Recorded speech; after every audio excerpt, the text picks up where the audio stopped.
This video is brought to you by Factory Direct Trains. Visit factorydirecttrains.com and check out their wide selection of model railroading products and supplies.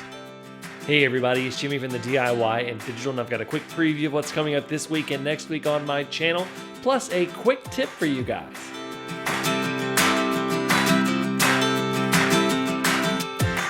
This week on my channel, I got another edition of the fan favorite dollar store model railroad finds. For those of you that haven't seen it, I take $5 to the dollar store and see what I can find that I can use in model railroading. So that's what's coming up this week. Then next week, I have my 1-year anniversary special. Yes, it's already been a year. I cannot believe it. Thank you guys so much. This is going to be just a show you what's coming up on the channel, plus I think I'm going to show you guys some bloopers.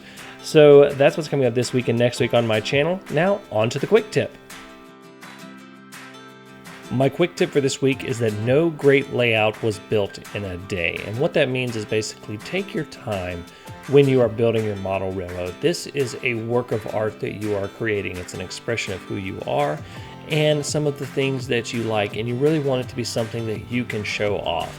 The great layouts that we all admire take years and sometimes decades to complete to the point where we would see them.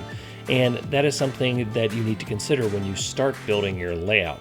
And also, you don't want to have to spend money on redundant things that either you didn't do correctly or that you're not happy with. So take your time and remember that no great layout was built in a day. If you haven't already, go ahead and hit that subscribe button, hit that like button, and hit that bell icon so that you don't miss any updates and quick tips like this video. Until next time, I'm Jimmy from the DIY and Digital.